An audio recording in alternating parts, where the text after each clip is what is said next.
Hey everybody, it's Jason Blaha here, and today I want to talk to you guys a little bit about deterring attackers. You guys know that I've talked in the past about using situational awareness to defend yourself, to actually diffuse attacks before they actually become violent, to defend yourself. Our number one goal in any physical conflict or self-defense scenario should be to ensure our own survival. Immediately behind that, ensuring our own physical health and preventing injury, and obviously defending our loved ones, family members, people that we have some obligation to protect, and then our property. And the reason our own survival comes first is because if you're dead, you can't defend your loved ones. So that should always be your number one goal. Now, obviously, once a fight initiates, once a physical conflict has been engaged, you have to give everything that you have. I've discussed that with the tactical concept of violence of action. That the more violent, the more aggressive, and the more force you use, the higher your chances of winning and the higher your chances of surviving any physical conflict, no matter how extreme or how superior your opponent is. That will be the number one determining factor in if you survive or not. But if no conflict occurs at all, your chances of surviving go to 100%. Now, situational awareness is always your first step in preventing conflict, but there is something else that you have.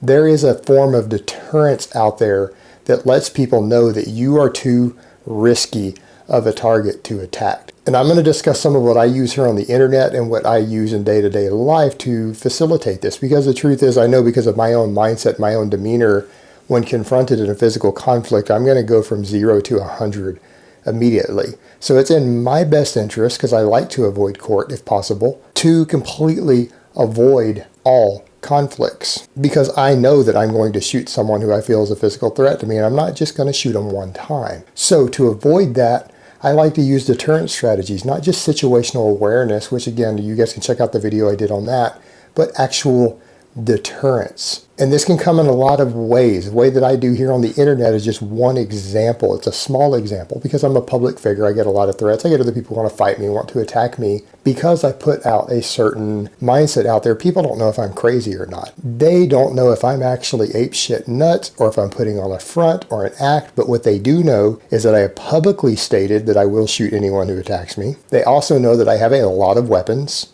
and that I train on them. So that being said, the probability that anyone who maybe doesn't like what I do, they see me on the street, they are planning on showing up at my gym or my home and assaulting me has just dropped to 0. Nearly 0. Only the really, really crazy, determined attackers are going to do so.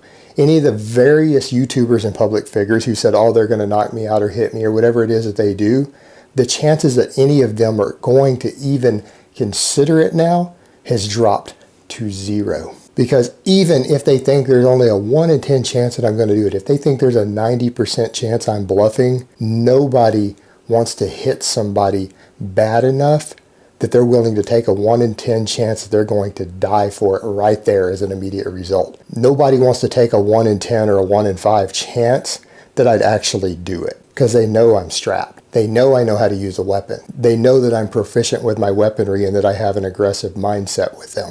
So even if they're relatively sure I'm bluffing, they're not going to risk it. The same thing with the video I made discussing with my girlfriend in the shooting. Any of the guys who Jerry Ward sicked on my girlfriend, who a lot of them probably consider, yeah, I could go to his gym and slap his girlfriend's behind and do whatever I want and nothing's going to happen. She might press charges, but it'll be so funny. I'll get it on video. Any of them who are considering that are now going to have to consider that my girlfriend is very possibly going to shoot them in the face. Nobody wants to slap some girl's ass bad enough to die for it, or to even take the serious risk of it, even if they think I might be bluffing. If there's at least a 70-80% chance I'm bluffing, they're not going to risk it. I have a sticker on my car with a big Malone Lab sticker on the back of my Mercedes. It's on the driver's side. Anyone who's going to walk up behind my car and think about carjacking me, that big sticker, they're going to see it right there. That is going to cut my chances of a potential carjacker down dramatically, because I drive it in Texas where they know it is completely illegal to kill anyone trying to break into your car. The castle law in Texas applies to your motor vehicle also.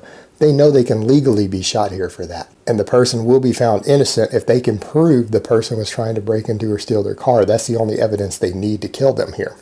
That's it. So they see that. Most of them, other than the very desperate or crazy ones, are going to say, never mind. Same thing when you put a sticker on the front door of your house saying trespassers will be shot. This house guarded by AR-15. We don't call 911 and you have a big AR-15 on the front door.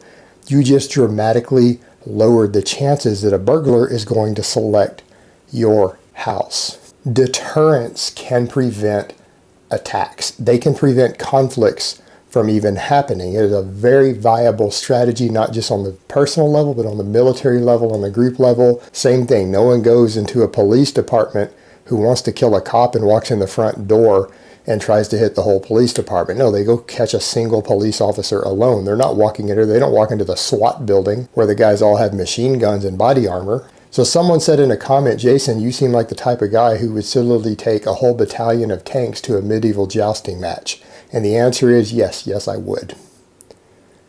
And why? Because I can diffuse the violence that way. None of the jousters are going to want to joust against my tanks. Superior firepower and the threat of being overwhelmed with a superior opponent, superior force, superior weaponry, or superior tactics is an absolute deterrent to people attacking you. It is one of the best non-violent defenses that you can offer. All right, guys, but that's really all I have to say on that today. I hope it's been informative, and I will talk to you guys next time.